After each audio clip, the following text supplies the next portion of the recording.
In my previous message on scars, stains, scandals and stars, we dwelt on the subject of scars.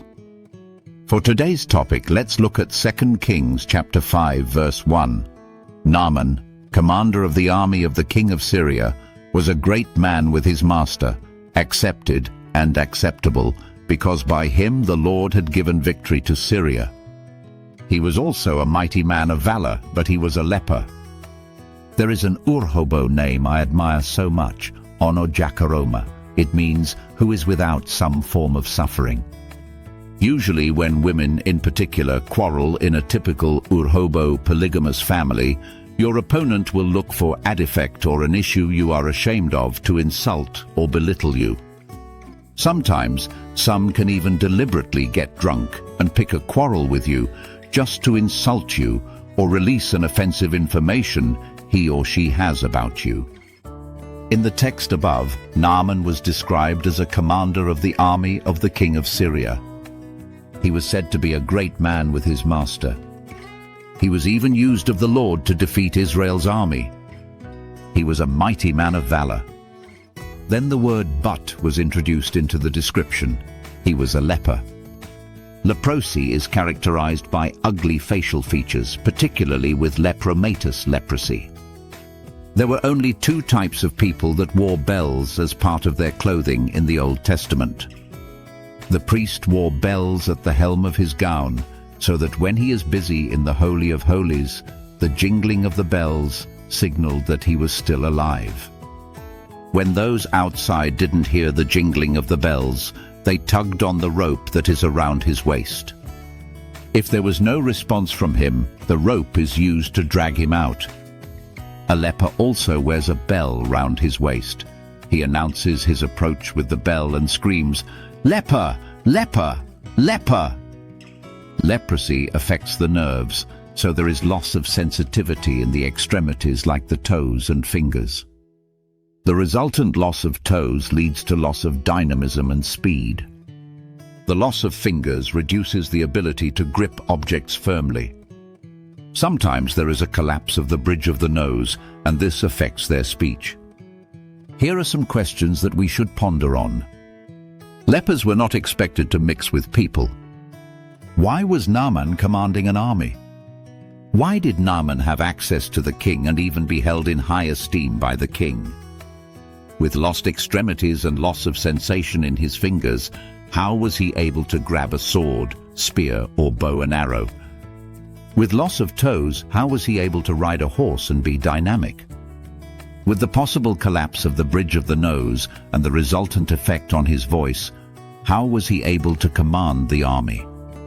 Why would God use a leper to give victory to Syria over Israel? If God did not love Naaman, why did Jehovah eventually allow Naaman to be healed? There are some things that happen in your life that are perceived as stains in your perfect history. You wished they never happened. Single mothers are usually tolerated by the church. Sometimes the child born could be out of wedlock or the father absconded.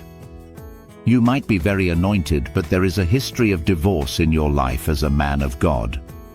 Solomon was born out of an adulterous relationship between David and Bathsheba.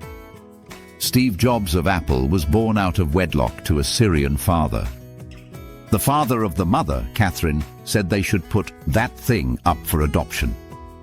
He was adopted by Clara and Jacob Jobs, and he turned out to be one of the richest and greatest humans that ever lived.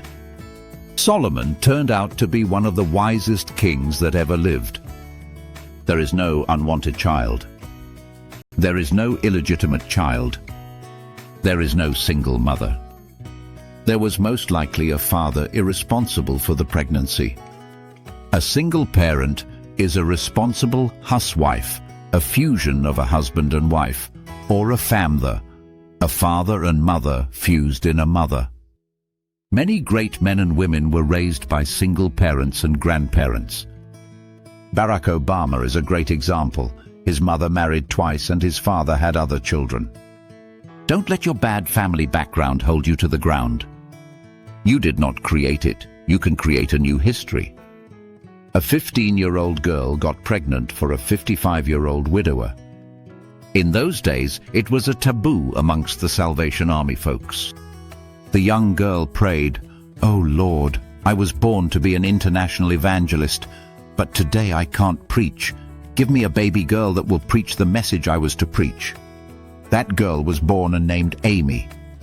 She got married, her husband died, and she was divorced twice. But she is Amy Semple McPherson, the founder of the Foursquare Church. If you trace the lineage of Jesus, you will see a lot of stained people: Ruth, Rahab, Tamar.